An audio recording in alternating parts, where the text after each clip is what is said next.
தூத்துக்குடியில் ஒரு கூட்டத்தில் பேச போனேன். கொஞ்சம் பேர் இந்த கூட்டம் முடிஞ்ச உடனே கொஞ்சம் ஜெபம் பண்ணணும், அந்த ஊழியத்துக்கு காணி கொடுக்கணுன்ட்டு எங்கள் வாலண்டியர்ஸை சொல்லி லைனில் நின்ட்டாங்க. நான் சாதாரணமாக கடைசி ஜெபத்தில் இருக்கிறது இல்லை, ஓடி போயிடுறது. ஆமாம், ஆனால் அன்றைக்கி என்னை பிடிச்சி நிறுத்தி வச்சுட்டாங்க. அப்போ ஒரு போலீஸ் இன்ஸ்பெக்டர் வந்தார். போலீஸ் இன்ஸ்பெக்டர் வந்து, அண்ணன் ஒரு காணிக்க கொண்டு வந்திருக்கேன், வேண்டான்னு சொல்லிடாதீங்க. அவரை நான் எட்டி பார்த்தேன். ஏன்னா கொஞ்சம் மாதத்துக்கு முன்னால் எனக்கு ரிட்டையர்ட் ஆகலை. நான் ஒரு 10,000 ரூபாய்க்கு ஒரு டிராஃப்ட் வாங்கி தான் அனுப்புனேன், பேங்க் டிராஃப்ட் வாங்கி. உங்கள் ஆஃபீஸிலேருந்து நீங்கள் சொன்னீங்கன்னு சொல்லி திரும்ப அனுப்பிச்சிட்டாங்க. ஏன்னா நீ லஞ்சம் வாங்கினதில் தசம பாகம் கொடுத்துருக்கீங்கன்னு சொல்லிட்டாங்க. அவர் தூத்துக்குடியில் இருந்தார், நான் பீகாரில் இருந்தேன். அவரை யாருன்னு எனக்கு தெரியாது. அவர் லஞ்சம் வாங்கி அதில் வேறு அதில் பாருங்கள், நம்ம ஆட்களை வட்டிக்கிறது முடியாது. அதில் தசமமாக அனுப்புகிறேன்னு அனுப்புனா நீங்கள் ஆஃபீஸில் சொல்லுங்கள், இதை அந்த ஆளுக்கே திரும்ப அனுப்பிடுங்கன்னா திரும்ப வந்துட்டேன். இது நான் உழைச்ச ரிட்டையர்மெண்ட்டு கொடுத்ததில்லைன்னா அதனால் இந்த காணிக்கை வாங்கிக்கிடுங்கன்னு சொல்லி நடுங்க நின்னார். சில நேரங்களில் ஊழியக்காரங்களுக்கு தூரத்தில் இருந்தாலும் காட்டுவார். எலிசாவுக்கு தெரியும் கேயாசி எங்கே போயிட்டு வந்தான்னுட்டு. என்ன சொல்வார் எலிசா? என் மனம் முன்னோடு செல்லவில்லையா? நாமான் பின்னால் ஓடனல்ல, அந்த ஃபாரினருக்கு பின்னால் ஓடனல்ல, அதை என் மனம் உன்னோடு செல்லவில்லையா? ட்ராவல் பண்ணும். ஊழியக்காரன் உங்கள் மேலே இரவும் பகலும் கவனமாக இருக்கிறதுனால அவர் மனம் உங்களோடு ட்ராவல் பண்ணும். நீங்கள் அவருக்கு கண்ணில் மண்ணை போட்டுட்டு எங்கேயும் போயிடணும்னு நினைக்காதீங்க. ஹலோ, அதனால தான் வார்த்தை கொஞ்சம் கடினமாக தான் வரும். பாஸ்டருக்கு என்னையே தான் தெரியுதா? ஆமாம், 2000 பேரில் ஒன்றையே தான் தெரியுது, என்ன செய்கிறது, காட்டிட்டார. Even after taking baptism, even after talking in tongues, baptism எடுத்த அந்நிய பாஷையில் இன்னும் பேசுகிற நல்லா.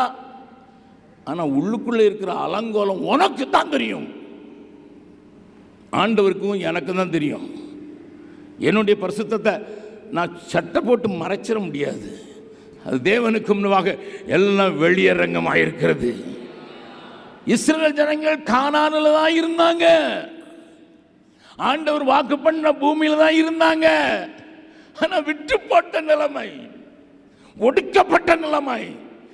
1 வருஷம் 2 வருஷம் 20 வருஷமா ஒடுக்கிக்கிட்டு இருக்கான்.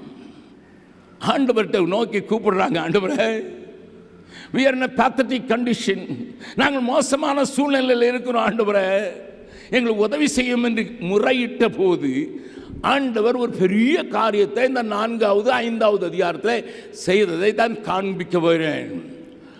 நீ மாட்டிக்கிட்ட போது நீ அவரை போக்கி கூப்பிட வேண்டும். When you are garrowed by the sinful activities or attitude, listen. பாவ வாழ்க்கையினுடைய சில அம்சங்கள் மறுபடியும் உன்னிலே முளைத்தெழும்பி உன்னை சூழ்ந்து கொண்டு நீனே போராடி கொண்டிருக்கும் போது நீ அவரை நோக்கி கூப்பிட்டால் அவர் தப்புவிக்க வல்லவராயிருக்கிறார். நல்லா கவனிங்க. அநேகருடைய வாழ்க்கை எப்படி தெரியுமா? நான் சொல்றது, சிலருக்கு சொல்றது, முருங்கை மரம் வெட்டி போட்டுருங்க, காஞ்சிரும். ஆனால் தண்ணி வாசனை கண்டுச்சுன்னா மறுபடியும் தழுத்துரும். பக்கத்தில் இருக்கிறவங்க திரும்பி சொல்லுங்க, பக்கத்தில் உங்க கையை பிடிச்சி சொல்லுங்க, உங்களை சொல்லலை. இதை சொல்கிறதுக்கு பயமாக இருக்கா? உங்களை சொல்லலை, நீங்கள் நல்ல ஆள். என்கிட்ட சில ரவுடிகள் ரசிக்கப்பட்டாங்க என்கிட்ட ஊழியத்து மூலமாக. அவங்களுக்கு நான் அடிக்கடி சொல்கிறது, எப்பா வெட்டி போட்டாச்சு, காஞ்சிச்சு, ஆனால் தண்ணி வாசனை கண்டாலே தழுத்துரும், ஜாக்கிரதையாக இருட்டு, அந்த பக்கமாக போயிடக்கூடாது. போய் தழுத்து மறுபடியும் மரமானவன் இருக்கிறான். Listen.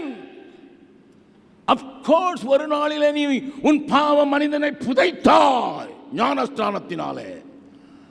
ஆனால் அதற்கு பிறகு அந்த காரியங்களை நீ பார்க்கவில்லை. துன்மார்க்கருடைய ஆலோசனையில் நடவாமலும் பாவிகளுடைய வழியிலே நில்லாமலும் பரியாசக்காரர் உட்காரும் இடத்துல உட்காராமலும் இருந்து, இது உன்னுடைய பொறுப்பு, இது உன்னுடைய பொறுப்பு. துன்மார்க்கருடைய வழியில் ஆலோசனையில் நடக்காமல் இருப்பது உன்னுடைய பொறுப்பு. பாவிகளுடைய வழியில் நில்லாமல் இருக்கிறது உன்னுடைய பொறுப்பு. பரியாசக்காரர்கள் உட்காரும் இடத்துல உட்காராமல் இருக்கிறது உன்னுடைய பொறுப்பு. மறந்து போகாதீங்க.